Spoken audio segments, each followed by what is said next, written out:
Hey, security peeps, we are back with another edition of Breaking Into Cybersecurity. I am Renee Small, cybersecurity super recruiter, helping demystify cybersecurity careers for Cybersecurity Awareness Month, which is this month in October.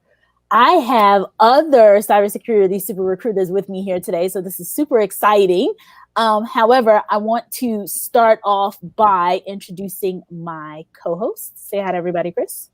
Hey everyone, I'm not a super recruiter, but I'm here to join anyway. He's an adopted one. He's adopted. Then you met her here before, Danni Barker. Say hi to everybody, Danni. Hi, everybody. Danni is back, and she brought a friend today. So you have another friend here, Jenn Jones. Say hi to everybody, Jenn. Hi, everyone. Cool. So we are here today to talk about a couple different topics that we've seen come up over the past few months, I would say, as we have been in COVID and, people are at home more, obviously doing a lot on social media. And today, I think some of the takeaways that we want to talk about are around social media and your profile when you're looking for opportunities. So do's and don'ts there. And then kind of getting into more around Jenn and Danni. The reason why I wanted to bring them on is because they have both worked in super large organizations. So a lot of times, we get feedback and information from people working in smaller organizations, that they can somewhat be more nimble. And a lot of things that come up, I can provide my experience from working in mostly large organizations, but these two have worked in like the behemoths of organizations where tens of thousands of employees, probably even maybe up to 100,000 employees, and they can really like share their expertise when it comes to recruiting, what they look for as sourcers and recruiters, what a sourcer is, if you even, if you don't know what a sourcer is.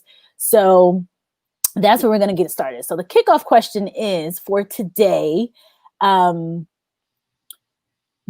and don'ts for cybersecurity professionals and all professionals on social media. Who wants to start? I can. Awesome. So as a sourcer, I don't think people really know who we are or what we do. But essentially, we scrape the internet for any information on candidates that we're looking for. And I don't think people understand the impact of social media. And so we have certain tools that can link accounts. We can find any of your social media presence. And I've seen some pretty crazy stuff that people post online. And once you post it, it's there forever. I guess there's this kind of sense that you can have like a ghost account, but if it's linked to your email, we can find it. So it's people. For some reason, there's things. I'm very active in Reddit, and I see some pretty negative comments in the recruiting process. And I don't think that candidates understand that we can see that. And Facebook, LinkedIn is a professional network, and that's another place. People who are trying to break into cybersecurity. Sorry, they need to understand that what they're posting, especially a big thing right now, is people are getting into arguments about political issues, and you can't do that if you're wanting to get into cybersecurity. That's and I know Danni can speak to this. You see like full conversations where people are essentially like screaming at each other, getting into full arguments, and they're looking to get into cybersecurity. I'm going, maybe not. It's unbelievable. Just you gotta watch what you're saying. You gotta, if you're wanting to be a cybersecurity professional, you got to be Switzerland on social media. You don't post your personal opinions about things. Don't get into arguments with people. Don't post negative things about your the recruiting process on social media or specific recruiters that you're working with. You got to really watch what you're doing. So, and I'm sure Danny can speak to that too, because I mean, I know I have several tools that will link any account associated to an email address, and I can go in real quickly and see what people are posting. And also, whenever I'm scraping the internet for specific candidates, if it's a high level clearance or one of those purple squirrel positions, I'm going to dive a little bit deeper to make sure this is a good candidate that I'm submitting. And when I do a Google X-ray search or on a specific candidate, I can find any and everything that you've posted on you, unless you have it taken down and completely removed. So just be very mindful, because we can find a lot of details. I don't think that people are fully aware of this. Danny, do you want to chime in? Yeah, like in regards to people don't really understand the ramifications. Like Jen was saying, LinkedIn is supposed to be just for professional, and we see people posting just political things that it's just like it doesn't need to be on there. Yes, I see Bruce made a comment that being in security is also being in politics to a certain extent. Yes, I agree, but it doesn't need to be on LinkedIn, especially during the job search. And then as in bigger corporations, people need to understand that we have a lot of compliance that we have to observe in the whole process, because we have so many applicants, or we're scraping and we have to do so many different things behind the scenes. And sometimes we already have people in place. So then we have to kind of pause and have candidates reviewed, especially if we're dealing with a full scope poly role or something. And sometimes we have to pause because we can't reach our hiring managers because of where they're located even. So it can take us a couple weeks sometimes to get feedback on a candidate, which is unfortunate, but that we can't reach them. And that's just the nature of dealing in cybersecurity within the clearance field. I think Jen's probably had that happen to her a couple times as well. And just be aware of what you're posting as well as on your resume, because those of us who are we're kind of the hardcore deep recruiters, we can scrape websites like you cannot believe, and we can track down information on you. And we do delve very, very deeply. We can do a lot more than what the normal corporate recruiter can do. Mm-hmm. So I want to make there's a couple comments coming in. I think this is so powerful and so important that you're both here to talk about this, especially around scraping, because I don't think people fully even understand how, where their footprint goes. And it would behoove you, especially as a security professional, like really to understand all of this. And to a lot of your points, the company shaming, things like that. And then, or just making some comments that could be potentially looked at in one way or the other, could have you potentially removed from the process, and you don't even know why, or like not being chosen. And if it's your prerogative to do that, just be prepared for the ramifications of posting certain things online. But so I'm going to get into some comments. Go ahead, Chris. I was going to say, just to add to that quickly, if you want some examples of what's possible, look at the documentaries called The Great Hack that show how political parties have been able to manipulate data posted on social media, as well as these big data sets, to target people. And if they could do that at a political party, that means those big data aggregators are also selling that data to other people. So even though you might delete it from those social sites, once scraped into those big data sets, it's already there. So while you could go back and try to clean up your image, it still could come back and haunt you. Absolutely. And to that,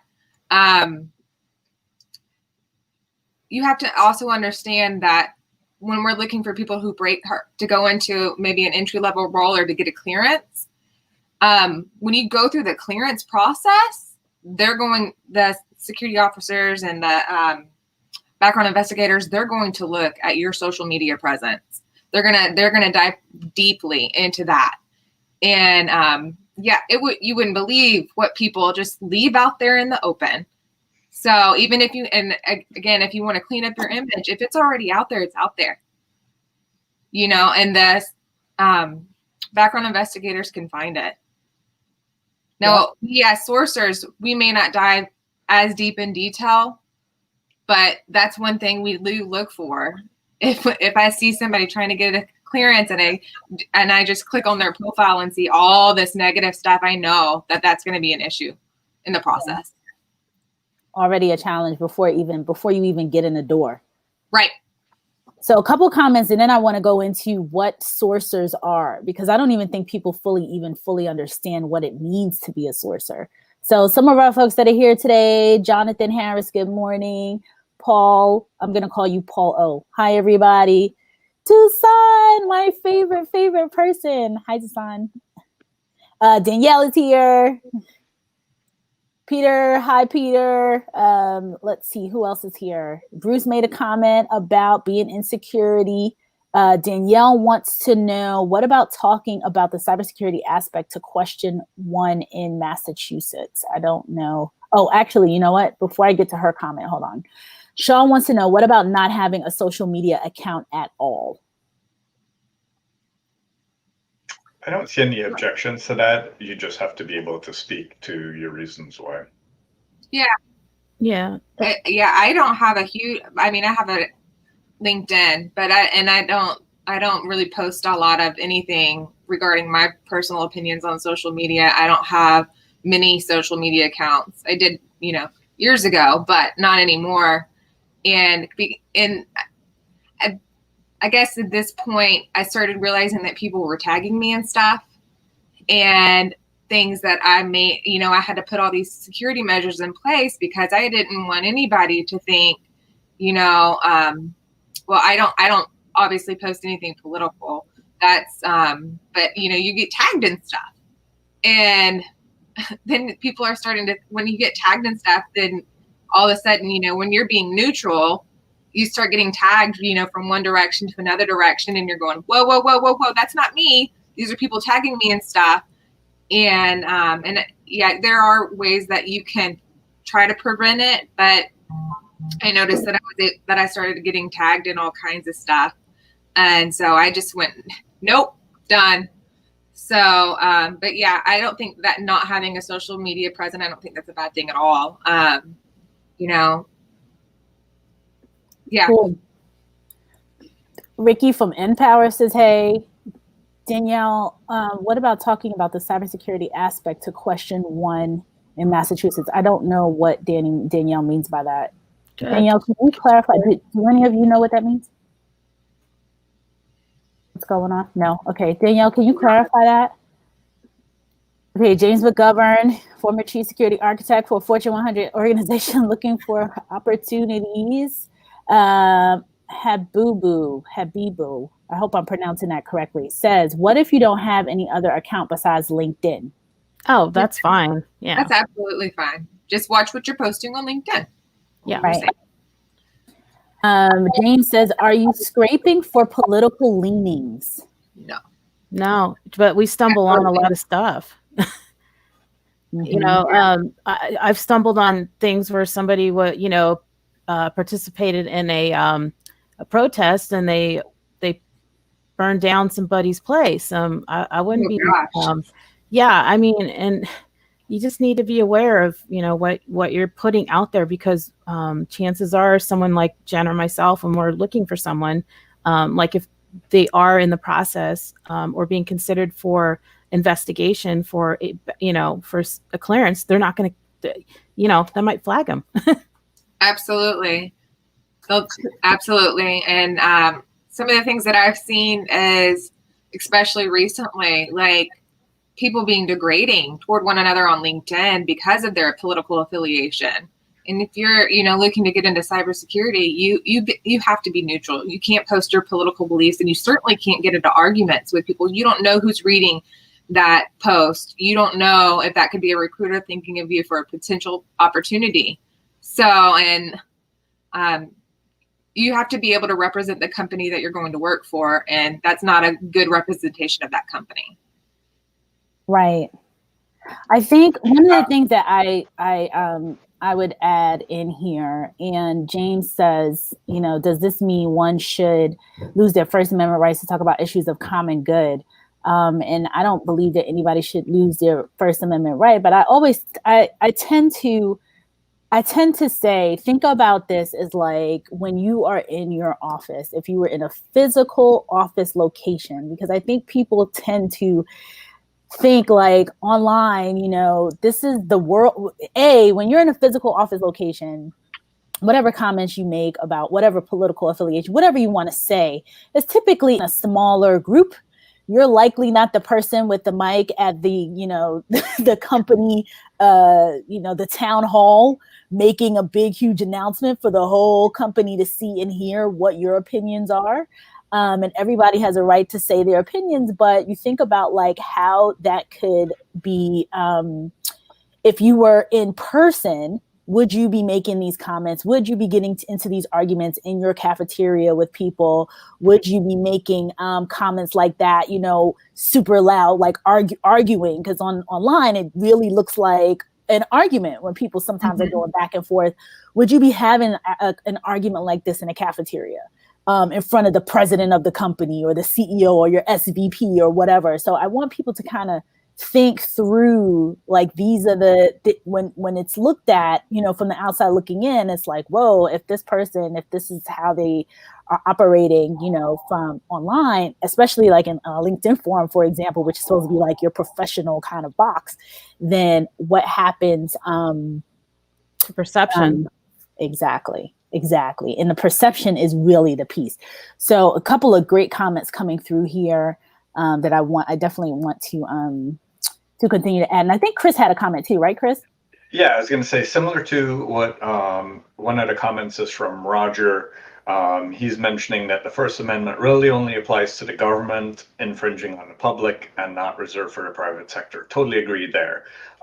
When it comes to commenting publicly online, I personally will still provide thoughtful commentary to a subject. That doesn't mean I'm going to be aggressive. That doesn't mean I'm going to be degrading. I'm going to thoughtfully think about what I answer as if I were in a professional setting, and that's how I would respond. I don't think that you should limit your beliefs, but if you're going to be able to defend the comments that you give, speaking to a hiring manager and speaking to a recruiter with in a professional setting, I don't see why you couldn't have that comment online as well. You just have to be able to defend why you said something. And be prepared. Like, just be prepared that this is what everyone is seeing. It's not hidden. It's not behind the scenes. It's not like it's going to be in, it's not some small room where, oh, Danny told me behind the scenes we had a private conversation, or we were talking in the cafeteria, and now, no, this is it's out there, posted for the world to see. Okay, so tons and tons of comments. Goodness gracious. Okay. All right, let me go all the way up here. I want to try to make sure I get through a bunch of different comments. Roger makes a comment, Cambridge Analytica. The current candidate for the Supreme Court is learning that now too. So I haven't been able to watch those, but curious about that. Craig Evans says hi. Hi, Craig. You were awesome the other day. Craig was on the show either yesterday or the day before. Stellar, what tools or software do you use to dig deep into social media and scrape sites? We can't give you the secrets. Come on now, Stellar. That's why we get paid the big bucks. Just understand that it's out there. It's out there. Watch Cambridge Analytica and you'll see the big companies that collect all that information. Yeah, Jen, I will say Jenn is one of the best in the industry. If you guys want to follow somebody fantastic, Jenn is one of the best, hands down. Cool. So Danni Craig, as well. Shoot, I've learned so much from her. So yeah, Danni is a guru. I mean, she's fantastic. So yeah. absolutely. You don't want to know what these ladies are up to. We honestly, they have the fingers. Okay, so Craig Evans says, do you search generically and see what you come across, or do you have criteria to follow? Like I guess it depends. Yeah, I mean, if it's a specific job rec, we know, okay, this person needs full scope poly, or, and then we break it down by the tech stack and whatever requirements, must haves, and go from there when we're searching for people, if that's what Craig's referring to. Yep. And I also want to add that sometimes it's based on, like, if you know that a person, when recruiters are recruiting for, especially the full scope poly, certain types of levels of clearance, and that, hey, this is likely not going to get approved or move forward. In that case, there are some criterias, like if people potentially have, like, I know, for example, with a search that I was doing, like dual citizenship, certain things that we, it's like, this person's probably, if they're potentially not clearable. So I know that, and I don't go deep down like these ladies do. So I can only talk about my little limited experience. But for the limited experience I had, it was very much, got to be a U.S. citizen, got to be, like a couple things that are definitely surface level, and then they start to go down deep. So Danielle wants to know. So with the first question is about the right to choose your mechanic, also opening up all your personal data in your car to small mechanics that can be exploited.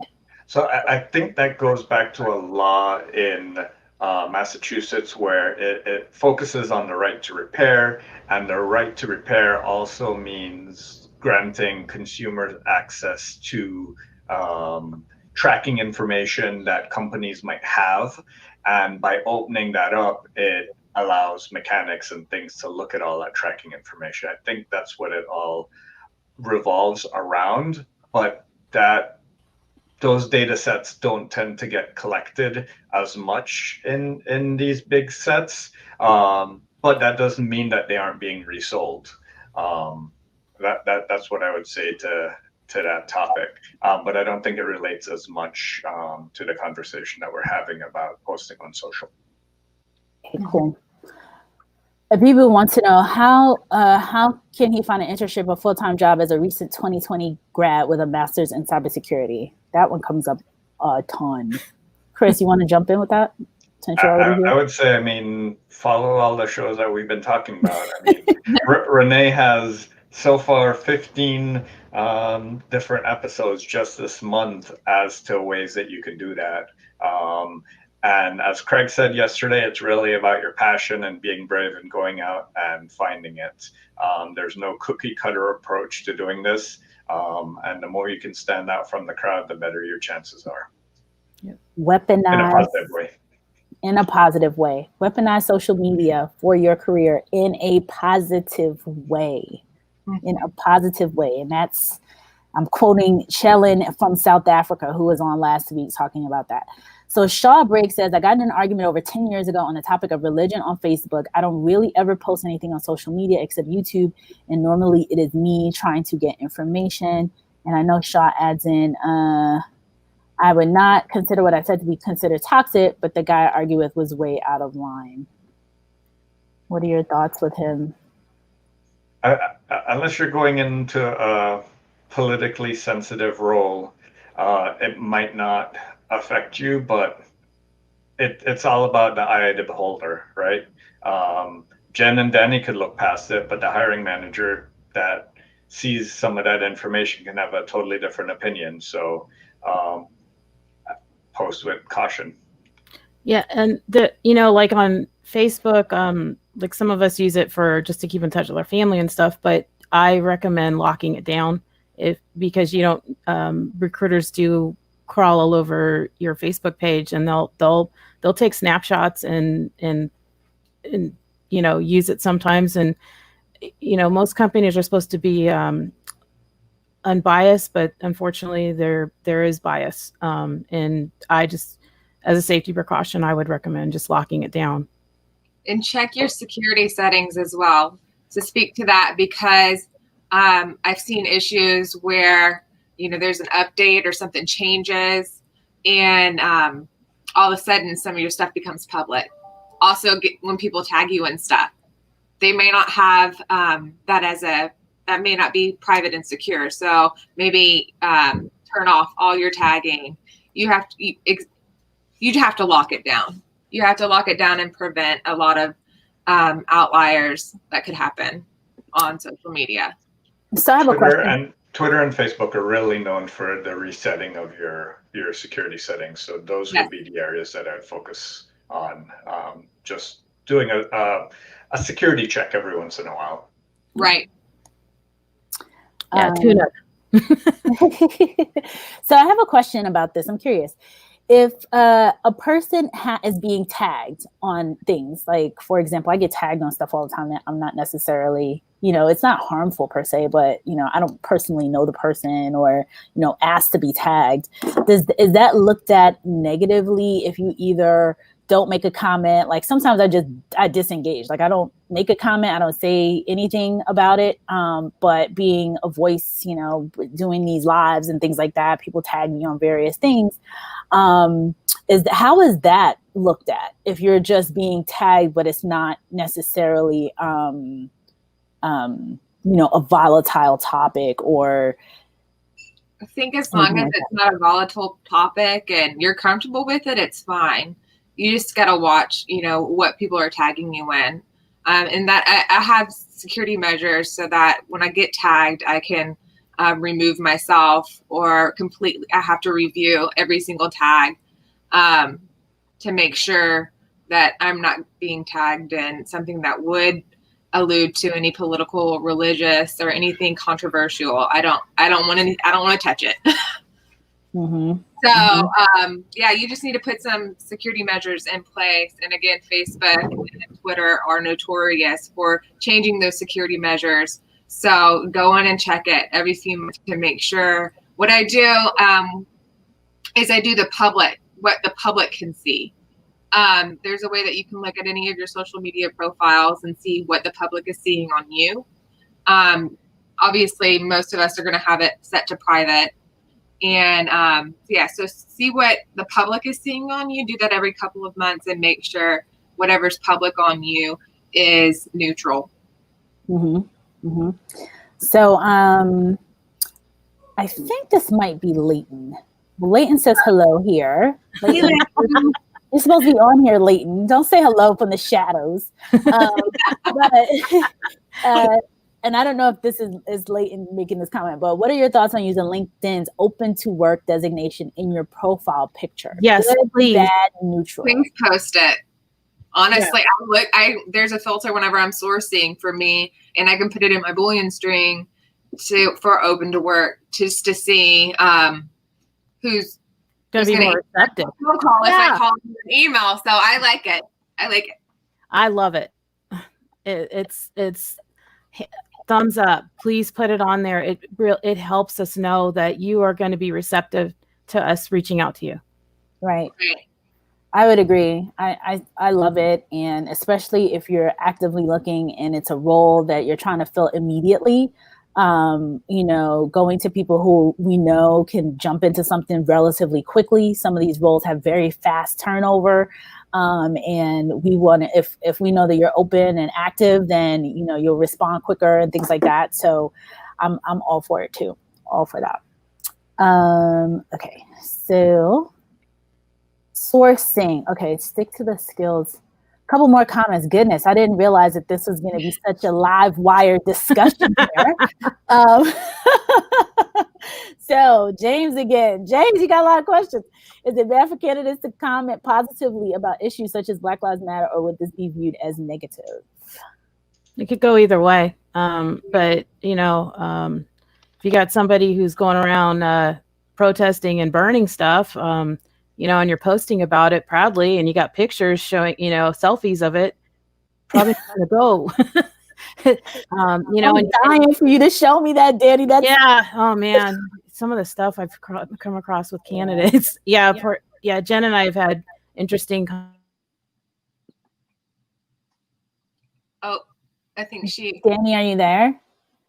She's frozen for a little bit. So Jen, you want to talk a little bit about it? Yeah, I don't see anything bad with being, posting positively, but again, be mindful of what you're saying. Just be mindful that obviously you're not posting anything derogatory or anything of that nature. So staying positive, and I'm all for inclusivity, 100% all for it. So just, be mindful of what you're posting and what you're being tagged in again, because some of that stuff can go way down the rabbit hole. He was alluding to the protesting and the burning things down. Make sure you're not going to be in anything like of that nature, but absolutely posting, positive things. I think that's fine. Yeah. Danny, did you want to add anything else? I know you got. Yeah, I'm sorry, I got kicked off for a second, but yeah, I mean, just be positive. That's the main thing. I mean, I know for some people it's, and I'm a multiracial woman. I believe in, in our rights as Americans, but at the same time, still the common, decency, I guess, is the way of putting it. So be positive. Companies want to see people that are going to be, productive members of their company and give to the company's growth. So it's not what you're going to necessarily be taking from them. They want to see what can you add to them. Mm-hmm. Yeah, Danny, you hit spot on there. Company culture. If what you're saying doesn't fit into the company culture, that could be your disqualifier right there.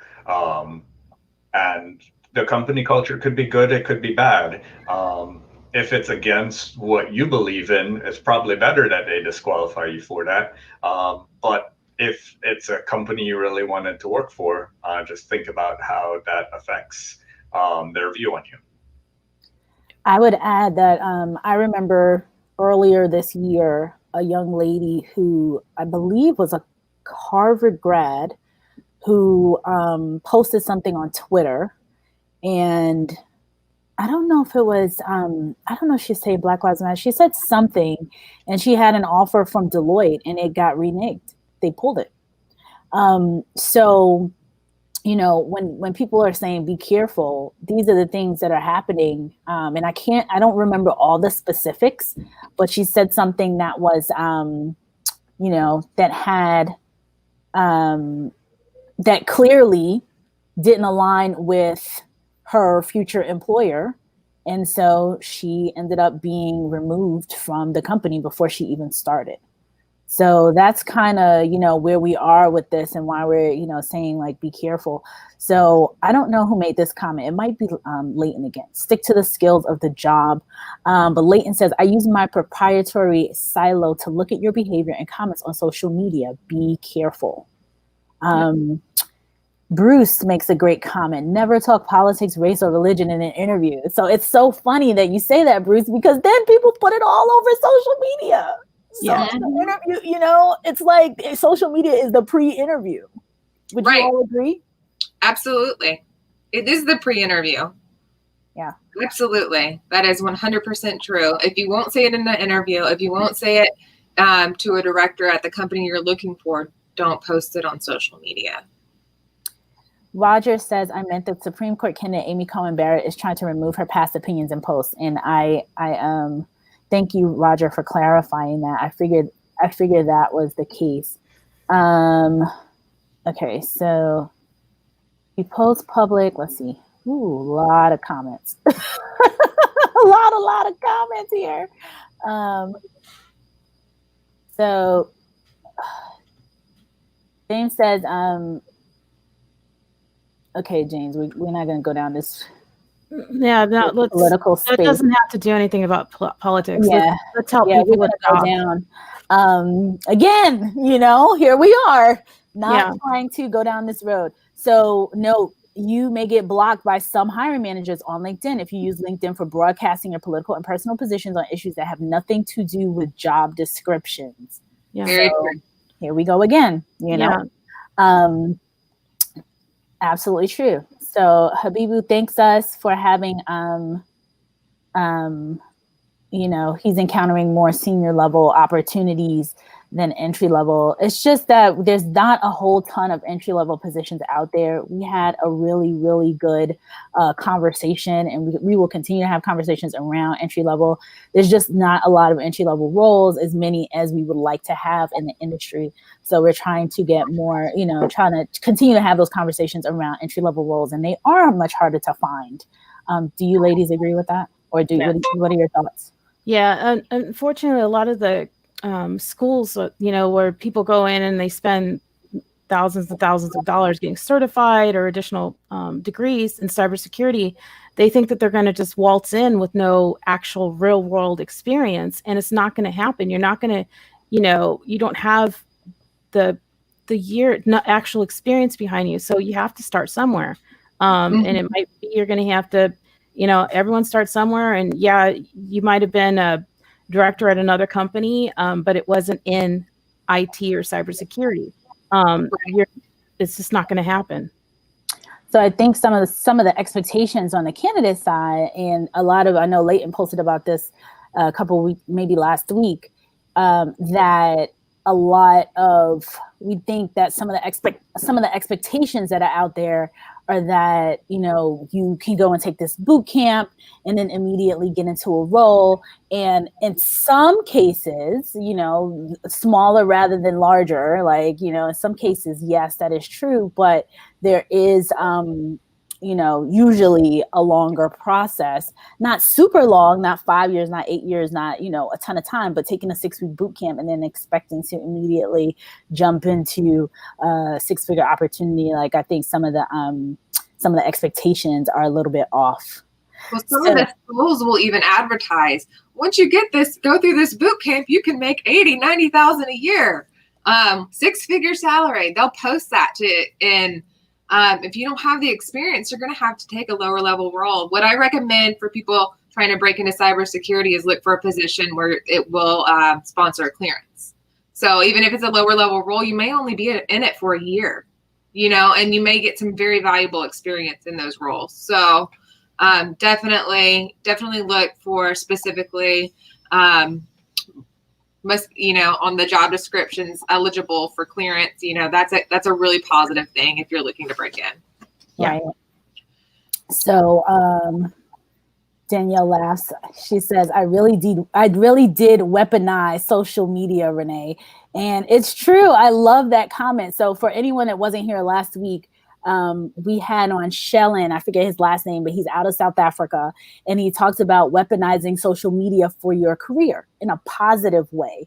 And so I told him I was going to steal that, and I probably would be using it very, very often. And Danielle's right. I probably use it every day since he's been on the show, because I think it's so powerful. You could use social media in such a positive light, to Danny's point, to Jenn's point, talking about the job, talking about your skills, talking about how you can make an employer better, how you can be an asset, the things that you've learned, what you're teaching people.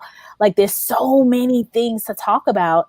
And I think people are kind of going a little bit rogue right now during, I think, a combination of the COVID and social media, the political landscape, the social landscape right now. There's so many things converging. And it's causing this bubble up of, a lot of discussions, which I think we all can appreciate, but we just want you to be aware of what's happening on the other side. So you post something like this up, and the next thing you know, you have potentially not getting interviews and things like that. And you want to understand why, like, what's going on. So, yeah. And sometimes the position, a lot of times, especially in big companies, the job might already have somebody that they're hiring. So it's not necessarily you, but with so many people laid off right now, you've got a lot of people applying for jobs or already in process. So, and I know people gripe a lot about recruiters, but there's a lot of stuff going behind the scenes when as you are applying. So it is a numbers game. Unfortunately, that's the reality. So there's a lot of networking needed to be done. There's a lot of different sites you can go to. There's a website I recommend people if they're in the job search. It's called hunter.co. And I'll have Renee share that, but you can use it to help track jobs that you're interested in, jobs you're applying to, and it will also scrape the web for you and look for jobs that are pertain to what you're looking for as well. And it's all contained right there for you, so you don't have to jump all over the place. Great info. Okay, so we are at the 40-minute mark, and there's a lot more comments. So I just want to try to zoom through some of these. I did not realize that this was going to be such a hot topic. And you know, it's so funny. A little bit of me, I was like, yeah, I think this is going to be a good topic, especially the social media aspect, but didn't realize how you know, how much or how many questions or how much was going to happen from this. So we'll have to bring you all back. But we'll go through a couple more questions here and then continue on. So how deep are recruiters digging for info via social media? Are they digging into the dark web?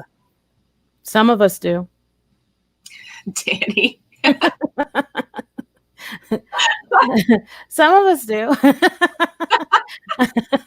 Danny, you are telling these folks. Okay. Danny's like, hey, this is where we are. So sourcers can dig pretty deep. Real sourcers, yeah. Real sourcers. Yeah. We can find out some pretty detailed information about candidates and dig really deep in there. So yeah, for sure. I don't know how to put how deep do you go? Pretty much if it's on the internet, you can find it. That's the thing. If it's on the internet and it's public, pretty much anyone can find anything. You know this already. If it's public knowledge, you know. And also if you're in cybersecurity, you should be aware of that. Right. I would like to add something real quick, though. In regards to your resume, I am a certified professional resume writer, and I'm published, so I kind of know what I'm doing, I promise. But my recommendation is I've had a lot of people who are in cybersecurity, and they put too much information on the resume in regards to do not put your actual home address on your resume. Take it off. All we need are your city, state, and zip code. For the protection of your family, I'm just going to tell you, and you know, your safety, it doesn't need to be on there. When you are in interview process, going for the, you know, getting an offer, then you're going to provide it to the company, your actual home address and the information, you know, in regards to, you know, proof that you graduated and all that stuff. But please be more aware of putting your home address on your resume. I just, you know, don't put it on there for the safety of your family. Okay, cool. I'm going to read a couple comments because we're at 42 minutes and we'll just have to do another follow-up on this. This was like really, really good and so super informative. Danny and Jennifer, I'm going to read a couple comments down here and then we will just have to plan to do it again because this was, this was amazing. So Frankie says, great wealth of information from everyone on here today. Thank you. I think this is latent again. Some of us research Facebook with our quote unquote sock puppets. You guys want to explain what sock puppets are so people know? If you okay. The right to stay silent. If you post to public once, your next post will be to public automatically on Facebook. Then Shawbreak says, basically don't say anything unless it cannot be misunderstood and is generally viewed as positive, playing it safe. Yeah. And I think people, you know, we want people to realize that you can share opinions, you know, just think through, like, would you be saying this in front of the CEO of XYZ company, your SVP, your boss, like whoever, you know, is this offensive to people? Is this, you know, could it be misconstrued that way? Do you look argumentative? Do you look, you know, like think about, I always say this, take yourself out of the virtual world, put yourself in the physical world. And I'm not saying to you, Shaw in particular, Shaw Briggs in particular, I'm just saying to people in general, put yourself in the physical world. Would you be making these comments, saying this, having knockdown, drag out arguments in your company's cafeteria? You know, that's kind of where we are in terms of seeing people on social media, because you know, some of the stuff, it's just very, very shocking and could be looked at as derogatory, could be looked at as so many different things. And especially with people actively looking, it's like, do you want to disqualify yourself before you even get in it? You know, do you want people just backing away like, oh no, I don't even want to touch this? You know, and that's one of the points that I want to make. So, boy, goodness gracious, a ton of questions here. Somebody makes a comment, the context matters, which is so true. Greetings from Cameroon. Let's see. So I think I'm going to wrap towards the end. Craig Evans is saying training companies advertise higher salaries and set these expectations sometimes. So Craig is right when he talks about the training companies saying like, hey, this is what I want to these are the, you know, they oversell these opportunities and say, oh, you come in here, you do this boot camp for 3 months, we, you know, get you this 100K job. Did one person who may have had some other skill come in and do that, or 2 people, or 5 out of like 100, you know, thousands maybe, but is that realistic? That's really the question. So Bruce says, great session, thank you. Shaw says you all need to come back, which I agree with. Roger says, thank you, Danny and Jen, for your time today. And thank you, Renee Small, for introducing them. You are welcome. I want everyone to know these gurus. So that is all for today. I think that we had an awesome discussion. I cannot thank the 2 of you enough for being here, sharing. We didn't even get into sourcing, like really deep into like what sources do, the difference between a sourcer and a recruiter and some of these big organizations. So definitely need to have you all back to come on and talk about more of these topics. This is clearly a hot topic. Stumbled on a really hot topic today. So thank you both. Tomorrow, we're going to be back to another person breaking into security under 5 years experience. Awesome talent coming on. And then more folks this weekend. So for the month of October, we will continue with demystifying cybersecurity careers and also helping you all with, you know, breaking into new opportunities and breaking into cybersecurity. So bye, everybody.